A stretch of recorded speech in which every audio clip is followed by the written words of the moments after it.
Fala galerinha, tudo certo? Hoje estamos aqui para gravar mais um vídeo e hoje eu trago para vocês uma interpretação de mapa astral que eu não vi ainda, né? Deste canal aqui que se chama Mapeando o Mundo Afora. Mapeando o Mundo Afora. Vamos ver aqui, interpretação básica de mapa astral. Vamos ver como é que é. Não vi ainda. Olá mundo, os astros e quem acompanha meu canal. A pedido de alguns alunos e clientes, para facilitar a compreensão da estrutura básica de um mapa astral, hoje eu vou estar dando uma demonstração de todos os conceitos mais básicos através da leitura do mapa do grande cantor brasileiro Raul Seixas. Olha! Um dos conhecimentos mais básicos que devemos possuir é a energia que cada signo fornece aos planetas. E primeiramente, desvincular daquela ideia que nós somos de uns signos e aquilo nos representa mais, pode ser. É claro que o Sol é muito importante. Você ser de um signo quer dizer que você nasceu com o Sol nesse signo. No caso do Raul, ele é um canceriano, nasceu com o Sol em Câncer. Mas a pessoa pode, por exemplo, nascer durante a noite e a Lua governa a noite e o signo lunar ser mais forte. Ou mesmo se a pessoa nasceu durante o dia, ela pode ter o Sol em Câncer, mas ter outros 4, 5 planetas em outro signo e esse signo falar mais forte. É interessante também analisarmos qual elemento se encontra mais forte. Raul, por exemplo, tem o Sol, Saturno, Mercúrio em Câncer, que é um signo de água. Ele tem Marte, Vênus em Touro, assim como Júpiter em Virgem, que é o elemento terra. Uma carência do elemento fogo. Apenas Plutão está no signo de fogo, que é Leão, mas Plutão é um planeta geracional e eu ainda vou estar explicando o que significa isso. A segunda noção que precisamos ter é do que são as casas astrológicas. Existem 4 pontos fundamentais do céu. O ascendente, que é o ponto do nascer do Sol. O descendente, que é o ponto do pôr do Sol. Ele está colocando um símbolo para demarcar o mapa, que é um Saturno. Mas é só um símbolo que ele decidiu usar. Poderia ser qualquer símbolo. Mas parece um planeta Saturno ali, tá? Ele demarcou, está mostrando para nós aqui, né, o ascendente e o descendente lá. Provavelmente agora ele vai mostrar o meio do céu e o fundo do céu. O meio do céu, que é o ponto mais alto, ou meio-dia, e o fundo do céu. A Terra está bem no meio desse círculo. Existem várias correntes astrológicas, a tradicional, a védica, a kármica. Perfeito, não só a Terra está no centro, como se nós, bebezinhos, estivéssemos ali no centro olhando para cima. Então, ou batendo uma foto, ou alguém bem onde a gente está batendo foto para cima, e deu esse céu aqui. Eu acho que também essa é uma definição bem possível. No caso da astrologia moderna, ela associa casas astrológicas aos signos. Enquanto os signos oferecem a potencialidade para um planeta agir, ou alguma casa, a casa é o campo onde atuará essas energias. A partir do ascendente se começa a contar as casas. A casa 1 tem referência ao signo de Áries. Está ligado ao nosso corpo.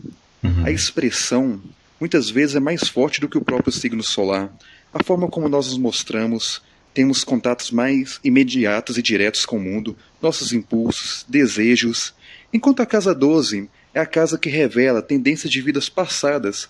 Karmicamente, a casa 1 trata da reinauguração. É como se desse os primeiros passos na vida. Por isso que trata dos nossos impulsos. É uma energia fundamental e que espalha essa potencialidade por todo o mapa. Pois sem nossos impulsos não fazemos nada.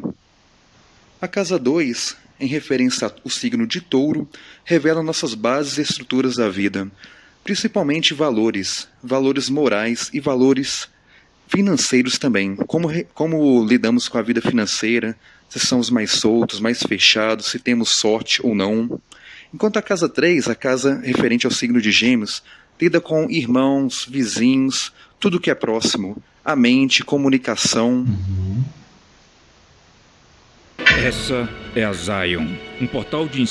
Eu só não sei se ele vai falar alguma coisa referente ao mapa do Raul. Ele já falou algumas coisas, mas não está mais usando esses exemplos, né? Vamos ver aqui. Fundamental é o fundo do céu, de onde parte a casa 4, referente ao signo de Câncer, que trata da nossa vida emocional, e essa vida emocional da qual tiramos a nossa infância. E a infância é fundamental para a vida. Assim como o ascendente revela aquele nosso sopro inicial, como que a gente distribui esse impulso por todo o mapa astral, a casa 4 revela o nosso... Então, gente, o que ele está querendo dizer, ele tá explicando o mapa de uma maneira geral, ele não está explicando o mapa do Raul, ele não está explicando especificamente este mapa que está aqui. Tá? O que ele está usando como referência são as casas astrológicas, as suas regências planetárias e os signos correspondentes a essas casas. Tá? Então, quando a gente vai ali no mapa, bem como onde ele colocou ali, eu acho que eu não consigo mostrar para vocês o mouse aqui, mas é onde tem leão, tá? É onde tem um símbolozinho que parece uma juba de leão, tá? Que é bem no canto esquerdo do mapa, bem no lado esquerdo do mapa, onde está ali que ele falou o ascendente, que está o AC ali, tá? O que ele está usando como referência é as relações dos signos. Então, se a gente tivesse o signo de Áries ali, desculpa, a relação de signos, casas e planetas em relação às regências de cada um deles, tá? O que tem ali, o que deveria ter ali para ele estar falando isso, dessa forma, é o signo de Áries como ascendente. Então, o signo de Áries é o primeiro signo, ele estará correlacionado à casa 1, e a regência planetária é Marte. Eu acho que ele não falou ainda dos planetas, né? Pelo menos eu não me lembro até agora. Depois vai vir a casa 2, que é a regência tem a ver com o signo de Touro, essa casa, e ela tem um planeta regente ali, tanto da casa como do signo, a Vênus, o planeta Vênus. Tá? O fundo do céu, sim, tem a ver com o signo de Câncer, traz essa energia. Porém, aqui do mapa do Raul, o mapa do Raul tem um escorpião, né? Vamos voltar para ele ali, deixa eu abrir aqui. O mapa do Raul tem um escorpião no fundo do céu, certo? Significa, então, já que ele não vai muito para esse lado, eu vou um pouquinho. Tem o mapa do Raul com o fundo do céu, com a energia do signo de escorpião, trouxe para o Raul uma energia de infância escorpiana. O que é isso? Muito provavelmente, na infância, o Raul trouxe uma energia escorpiana, aprendeu o que ele tem de lembrança da infância, é escorpiana, é uma maneira de desafios, tem muitas coisas como se fossem obscuras e que vão se revelando, e que foram se revelando ao longo da infância dele. Pode ser uma infância traumática, pode ser uma infância muito intensa, traumática e modificadora na vida dele, que talvez ele tenha que esquecer, ou que ele sempre se lembre, ou que ele sempre se lembrou, ou que ele tenha tirado muita força da infância para ser quem ele é. Tenha passado por muitos conflitos, muita intensidade, muita profundidade, muito ensinamento, muita profundidade e muitos medos também em relação à infância. Talvez essa seja uma infância possível que o Raul passou, né? Não sei muito da história do Raul, principalmente da infância, assim. E uma criança, uma energia infantil curiosa, certo? Isso eu estou falando de uma maneira bem reduzida, tá? De uma maneira muito reduzida. Vamos continuar aqui e ver se ele vai falar do mapa do Raul, especificamente. Porque o título dele é a interpretação básica de mapa astral, e ele tá indo bem, só que não está usando o mapa do Raul. Nosso passado e como ele constitui nossa vida, e como nós lidamos também com as memórias desse passado e nos constituímos como cidadãos nesse mundo. A casa 5 tem energia de leão, fala de filhos, criatividade, hobbies, paixões, namoros e até um pouco da vida sexual também. Enquanto a casa 6, que se refere ao signo de Virgem, fala da saúde, rotina, que problemas físicos ou de saúde podemos ter, como funciona o nosso metabolismo, a nossa mente conectada com a rotina que vivemos. A partir da casa 7 ou descendente, o ponto do pôr do sol, experimentamos o contrário do ascendente. Enquanto no ascendente nossa individualidade, como nós nos mostramos e firmamos nosso agir, nossos desejos, a casa 7 revela o que nos atrai no outro e como nós nos revelamos a nós mesmos nas nossas alianças, principalmente amorosas. Revela a tendência com casamentos, amores, relação com o outro, sentido não tão imediato e ativo quanto o ascendente, mas sim o nosso sentido de diplomacia e atenção ao mundo mais objetivo do outro, que o descendente nos mostra. E partindo da casa de Libra, chegamos na casa 8, a casa referente ao signo de Escorpião. É uma casa muito oculta, misteriosa, profunda, fala do inconsciente, da intimidade, de fusões químicas que nos absorvem, tudo aquilo que está trancado naquele nosso porão secreto e ecoa.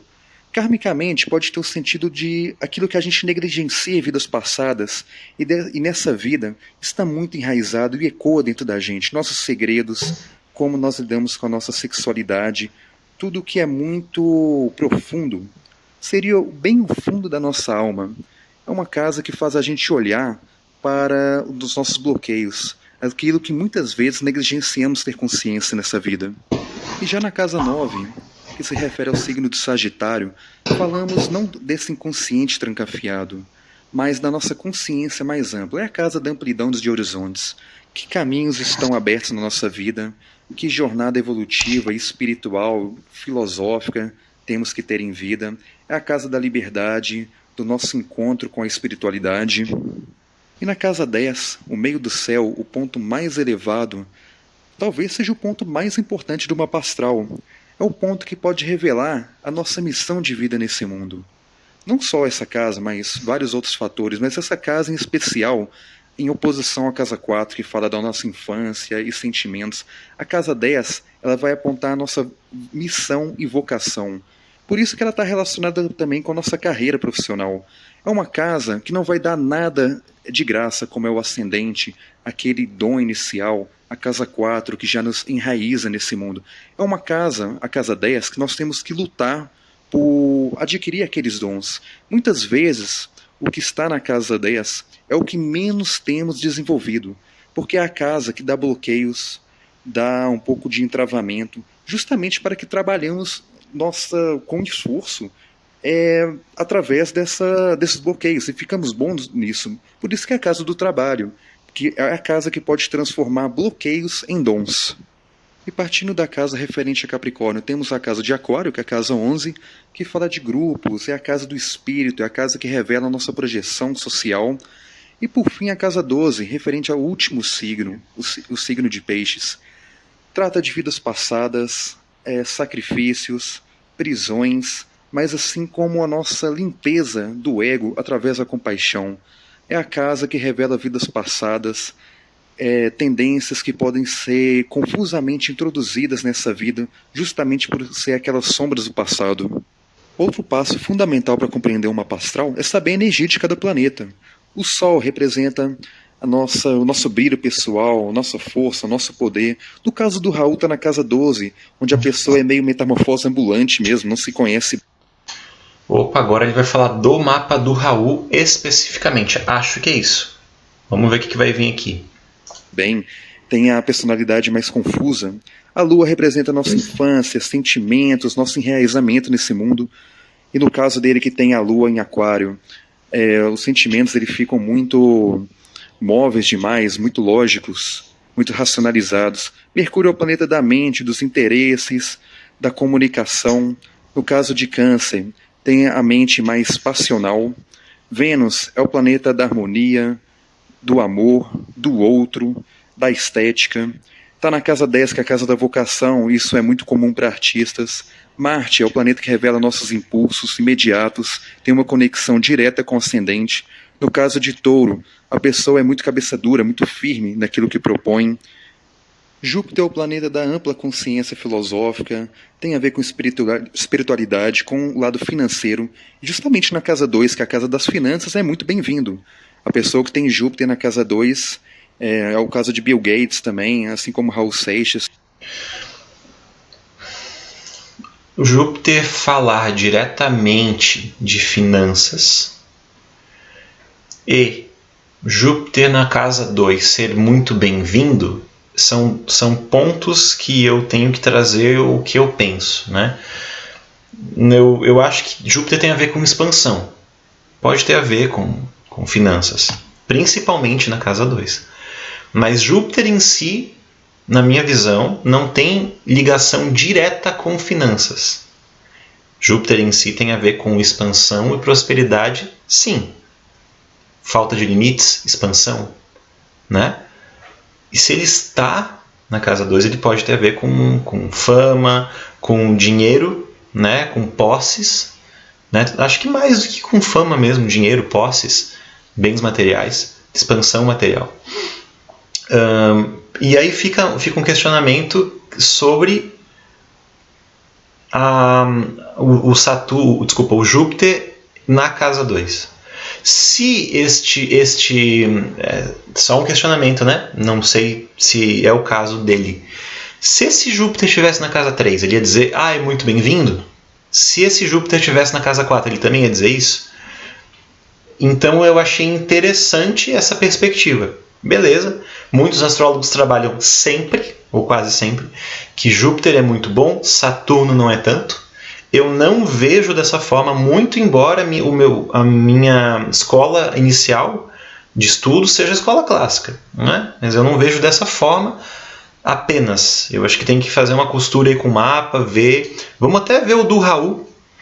Esse Júpiter do Raul, pelo que eu estou entendendo aqui, faz um trígono. Esse Júpiter faz um trígono aqui com Mercúrio, eu acho. Né? E é um Júpiter que está em Virgem, fazendo um trígono, talvez, com esse Mercúrio. Não sei se eu estou falando certo aqui pelo programinha, tá, gente? Essa linha em azul aqui, podem acompanhar comigo também. Um programa que eu uso é outro, mas está valendo também. Um sextil. Virgem com Câncer. E também aqui esse de Júpiter e Mercúrio, um sextil. Lá em cima tem um trígono sim, com um touro. Júpiter em Virgem, fazendo trígono, muito provavelmente fazendo um trígono com Vênus, com a Vênus em touro. Tá? Então, dá para dizer que esse Júpiter está sendo abençoado pelas energias também taurinas.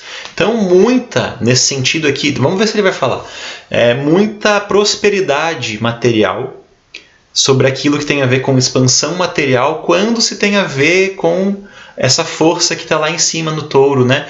O valor, os valores, a Vênus, os valores, os meus desejos. Os meus desejos estão conectados com a minha forma de ganhar dinheiro, os meus desejos estão conectados com a minha forma de expandir na vida. Aí pode ser. Mas até aqui, por isso que eu quero continuar também, muito boa a análise dele, muito pé no chão. Achei uma análise bem pé no chão. Eu acho que ele vai aprofundar mais ainda. Vamos ver. Tem muita probabilidade de ganhar dinheiro nessa vida. Saturno, um planeta rígido, de sentido paternalista, vem sempre cobrar algo com rigidez na nossa vida, mas também transformar esses bloqueios em dons. Tem um efeito parecido com aquele meio do céu. Acima de Saturno, temos planetas transsaturnianos ou geracionais. São geracionais porque não influencia na nossa personalidade, ou quase nada, o signo que está, porque a sua geração inteira vai... Fazer uma pausa aqui, eu concordo com o que ele está falando, mas eu discordo um pouco.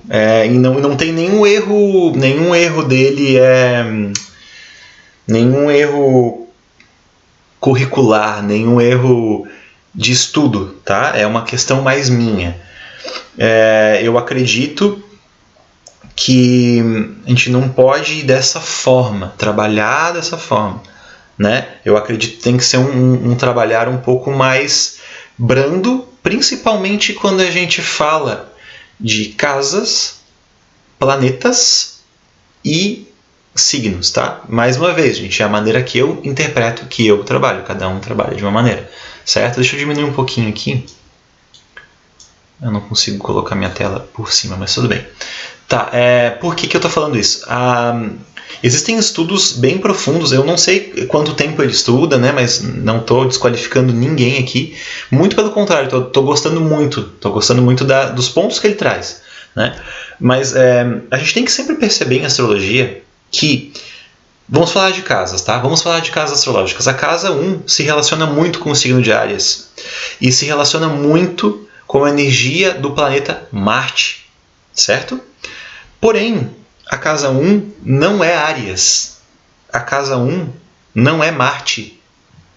A casa 1 tem uma energia muito parecida com o signo de Áries, que tem uma energia muito parecida com o planeta Marte, que tem uma energia muito parecida com a casa 1, certo? Agora, casa é uma coisa, signo é outra coisa e planeta é outra coisa, certo? Aonde acontece?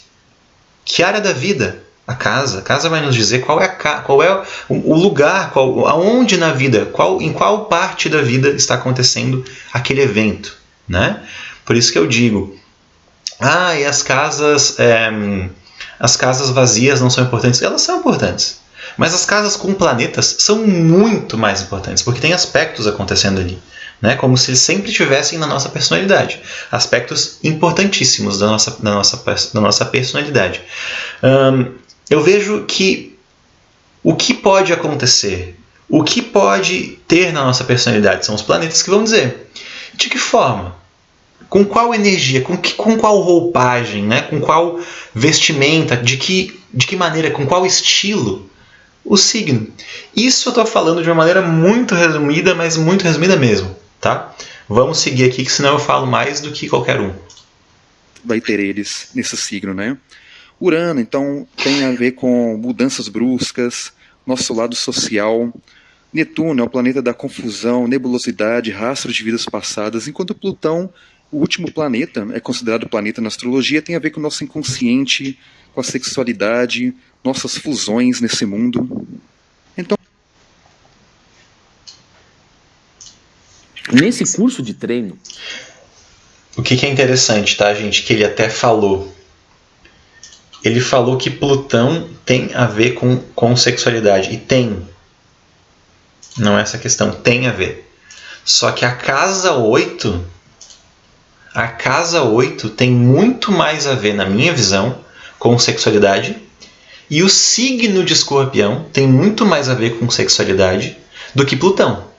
Plutão, na minha visão, tem muito mais a ver com transformação. Aí você pode me dizer, mas a maior transformação da vida acontece através do sexo, que são os filhos, né? Que são a vida humana acontece através do sexo. Legal, este é um aspecto secundário de Plutão, na minha visão, né? O que acontece? O planeta Plutão é um planeta, como ele muito bem falou, geracional, partindo de Saturno, né? Os planetas são geracionais, porém Plutão tem a ver com uma mudança íntima, com uma transmutação que passamos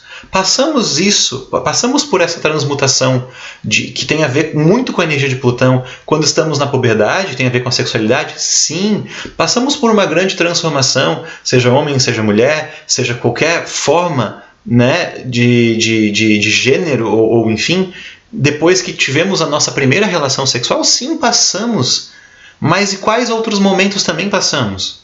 Momentos de morte, momentos de luto, momentos de crises existenciais também passamos, momentos de caverna. A gente não vai saber descrever agora em um vídeo curto, né? Mesmo que esse vídeo tenha 1 hora, mas aprofundar cada aspecto do planeta. Então, a gente tem que tomar muito cuidado mesmo. Volto a afirmar, gente. Tudo que ele está falando está coerente com a literatura. Tudo que ele está falando, muito bom. Muito boa a explicação dele. Só estou trazendo a minha visão, né? Por isso que eu estou fazendo aqui no meu canal. Tá certo? Vamos continuar aqui. Os signos, casas e planetas. Só para exemplificar, então. Ele tem um ascendente leão que dá uma forma de expressar muito chamativa, glamurosa, carismática, brilhante. Ao mesmo tempo que o ascendente está em conjunção com Plutão, um planeta sombrio de ocultamento. Então existe esse misto entre se mostrar demais e se esconder demais. Ótimo. Uma pessoa que se mostra de forma sombria e mística e ocultista também. Ótimo. Enquanto no descendente... Ótimo. Porém, a gente tem que pensar uma coisa aqui, tá? Ele está fazendo o mapa de uma pessoa que é conhecida, que foi conhecida, certo? Então ele está fazendo o que a gente chama de uma leitura fria.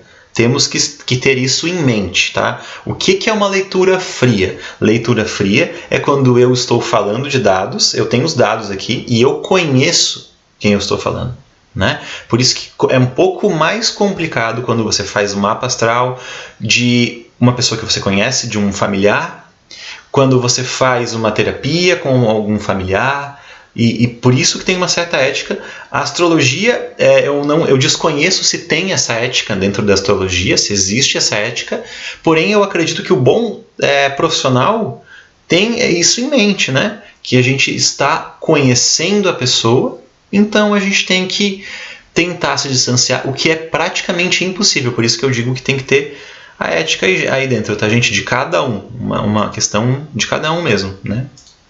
Ele tem uma lua no signo de Aquário, tendência a buscar a mãe nas relações, assim como tem muitas rupturas amorosas, porque Aquário é um signo de muita mobilidade e rupturas.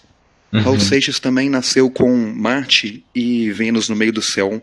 É interessante, porque Marte é um planeta mais no sentido individualista, revela nossos impulsos individuais, enquanto Vênus revela a nossa relação com o outro. Então, está no meio do céu, um ponto de muita gravidade, onde vai cobrar muita maturidade e equilíbrio na forma de agir e se doar ao outro. E é sempre interessante observar aquela casa que concentra mais planetas. No caso dele.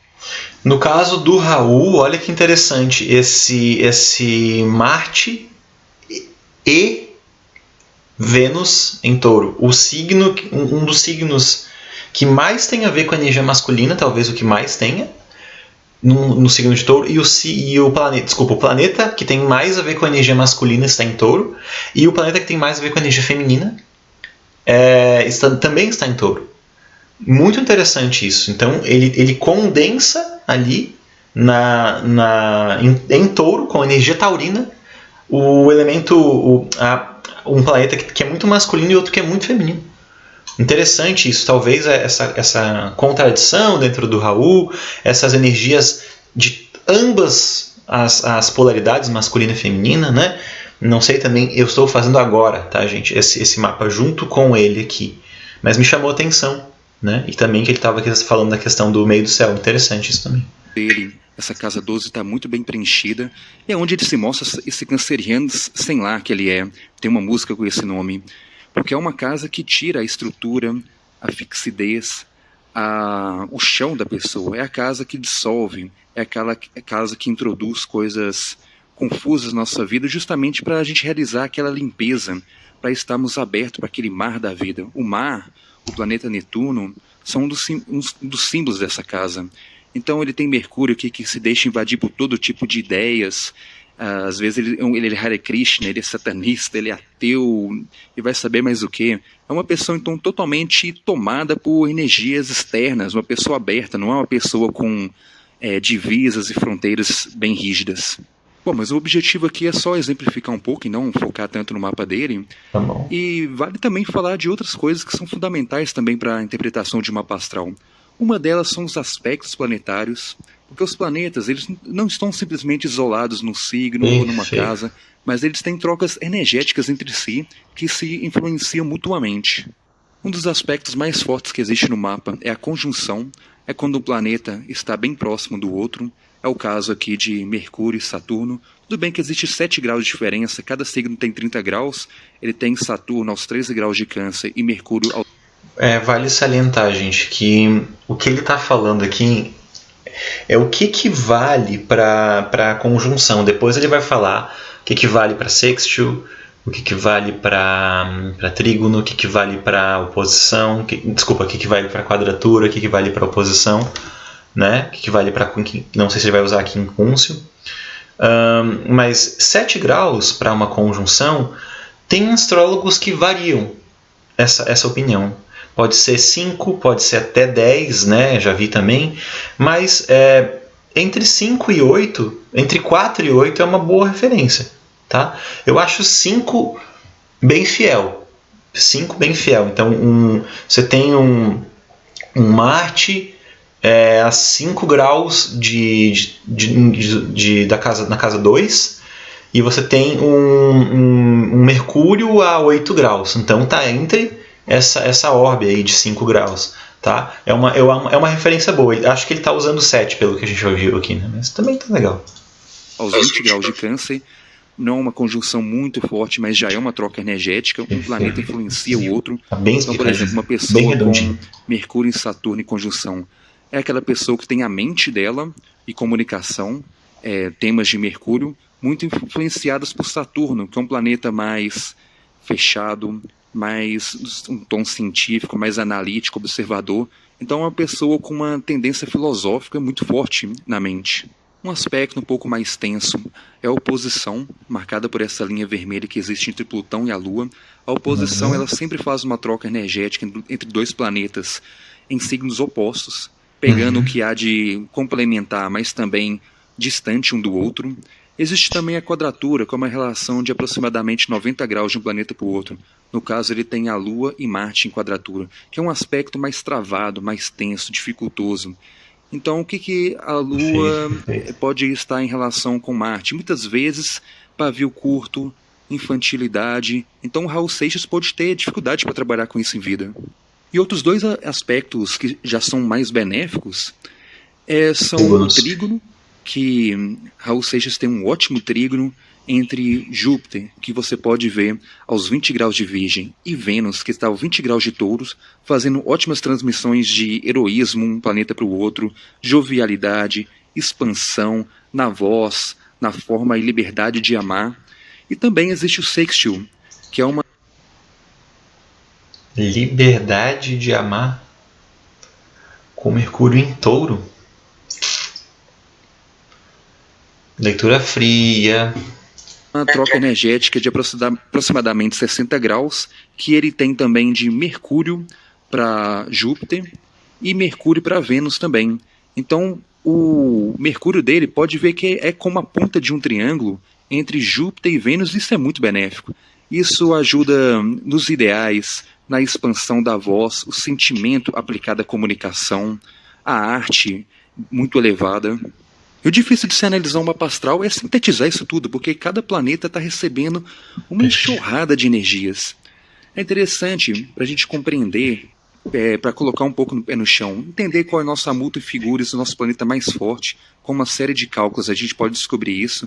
Então uma pessoa do tipo saturnina, que tem Saturno mais forte, vai ser mais pesada, melancólica, rígida. Uma pessoa do tipo jupiteriana vai ser um pouco mais livre, filosófica, expansiva. Um dos sinais que pode revelar nosso almutem é descobrir o dia da semana que nós nascemos. Tradicionalmente, 7 planetas influenciam nosso mundo, e depois que forem descobertos os transaturnianos, Urano, Netuno, Plutão. Então, cada dia da semana é referente a um planeta. Uma pessoa que nasceu no sábado costuma ter um pouco mais reforçado Saturno. Uma pessoa que nasceu na quarta-feira, miércoles, espanhol, vai estar relacionado a Mercúrio. É uma pessoa pode ter tendência mais mental, mais comunicativa, mais curiosa. Outro fator que influencia na energia de um planeta é saber que estrela está alinhado a ele. Outra coisa também, é fundamental saber os planetas regentes dos signos e das casas. Porque, por exemplo, para você conhecer um canceriano, é fundamental que se olhe onde está a Lua. Tem pessoas que são de câncer e dizem, mas eu não sou uma pessoa sentimental. Mas onde está a Lua? No caso do Raul Seixas mesmo, a Lua está num signo mais de tendência racional, de tendência mais lógica. Então não é aquela pessoa com sentimentos muito frágeis.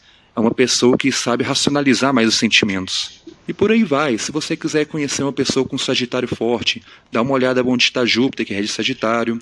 Uma pessoa que é capricorniana, ou se você quiser entender aquela energia, casa ou planeta que está em Capricórnio, olha para Saturno, que é o planeta que vai canalizar aquelas energias para outra dinâmica. Propaganda. 30, 40, 50%. Estou gostando da leitura dele, estou gostando das explicações dele também. Tá bem profundo, gente. Tá bem feitinho, assim. Bem legal. Acho que eu vou encerrar, claro, mas bom, depois eu concluo. E outras forças também aos planetas, como são os casos do decanatos ou faces, que alguns astrólogos usam, outros não. No caso de Mercúrio está no decanato da Lua e também está no termo de Júpiter. Então o Mercúrio de Raul Seixas dialoga com esses planetas como se abrisse uma janela de diálogo para eles. Além de planetas, a astrologia moderna vem inserindo meteoros também.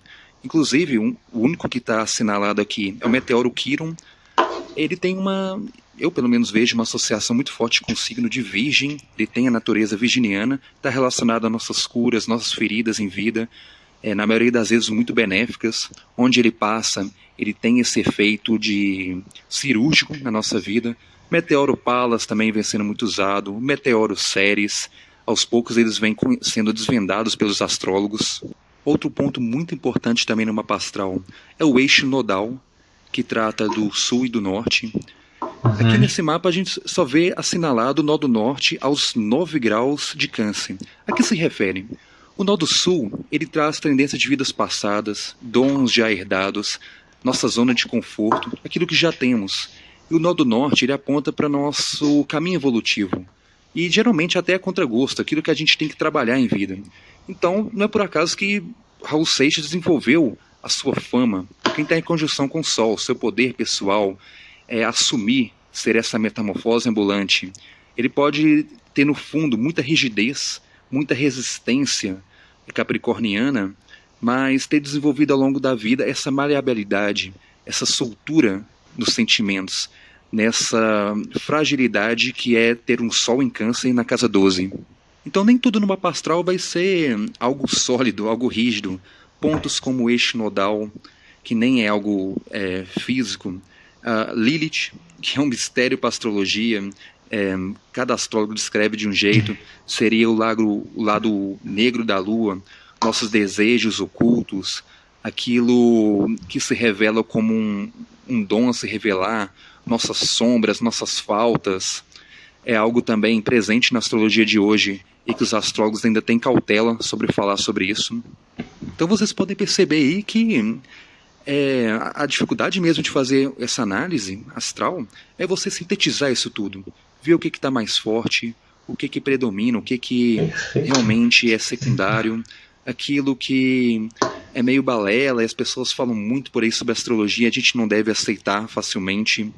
Existem muitos conceitos formados de forma muito forçada. E cada pessoa é um universo, um ser único.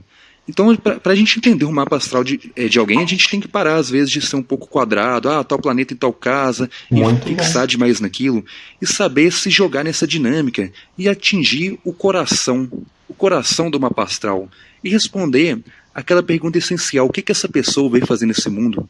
Qual a missão de vida dela? Os principais bloqueios, o karma.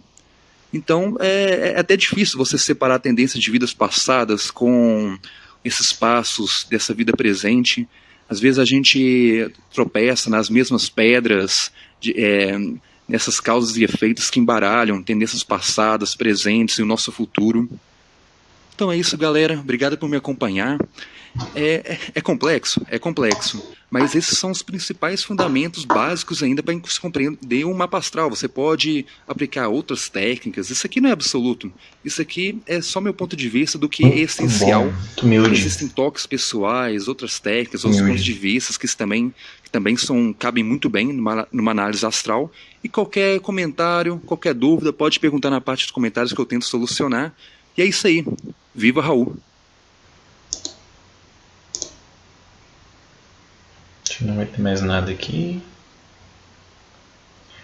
Só para esperar o vídeo acabar mesmo. Eu vou comentar aqui, gente. Vou comentar aqui, ó. Vamos ver se eu mexo com o nosso algoritmo aqui. Fiz.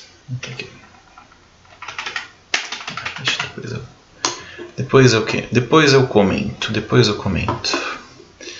Galera, eu gostei dessa leitura. Eu achei... isso é interessante como uma recomendação aqui, tá? Apesar de terem alguns pontos, de existirem alguns pontos aqui no mapa... Deixa eu fechar aqui para ficar mais fácil. De existirem alguns pontos aqui que eu não concordo, toda a leitura dele é fiel. Toda a leitura dele é fiel à literatura que a gente tem, certo? Ele não usou, em nenhum momento ele usou uma questão puramente de numerologia para misturar.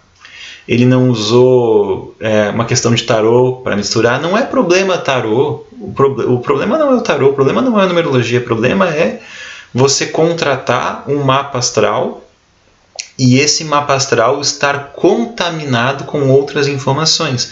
Por quê? Porque o cliente tem que saborear e perceber e consumir o mapa astral, se ele contratou o mapa astral, certo? Então a gente tem que ter isso, eu acho que essa é a primeira diretriz aí que a gente tem que ter quando está fazendo um mapa astral, certo? Isso já coloca ele como um cara legal, assim, como uma pessoa bacana para se fazer um trabalho com ele, né? Segundo, lá no final ele fala, isso é a minha visão, tem outras interpretações, né? Ele não se coloca como dono da verdade. Gente, eu sei que a astrologia é algo que todo mundo pode aprender e todo mundo pode fazer, mas tem um componente espiritual, tem um componente sutil aí, tem um componente até subjetivo da leitura que cada astrólogo vai fazer, certo? Então, a humildade é um fator que tem que estar sempre presente, porque a gente não está lidando com algo tão simples, tão raso, né? A gente vai errar bastante, tá? Mesmo astrólogos quanto mais velhos no trabalho, quanto mais experientes, quanto mais maduros, mais sabem disso, certo? Então isso é um outro ponto. Pequenas coisas, tá? Termos que eu uso de outra forma, que ele usa da forma dele, tá tudo certo, né? É muito mais, na minha visão, eu tenho uma maneira diferente de fazer o mapa, se você quiser fazer um mapa comigo, por favor, mas muito interessante, muito didático, né? Se vocês tiverem vontade, né, além de seguir o meu canal, de se inscrever no meu canal, de dar like, compartilhar e comentarem aqui sobre esse vídeo, se inscrevam no canal dele. Se inscrevam no canal, achei muito interessante todos os conteúdos dele, tem mais outros conteúdos lá no canal também, pode olhar sem pressa, né? Vamos fortalecer também os outros canais. É um canal pequeno que tem muito potencial para crescer, então vamos fortalecer, tá certo, gente? Eu espero que eu tenha conseguido também não poluir o vídeo dele, né? Mas que eu consiga ter mostrado para vocês uma maneira possível de leitura e conseguir ter trazido para vocês aqui de maneira clara os pontos de vista que eu queria trazer para vocês, os pingos nos is de algumas questões ali que eu achei pertinente de trazer. Fora isso, gente, é uma maneira muito legal, muito pertinente de ler o mapa, tá certo? Então, se vocês gostaram do meu conteúdo também, dê um like, se inscreva no canal, compartilhe esse vídeo, comenta aqui embaixo e a gente se vê então no próximo vídeo. Valeu, até a próxima!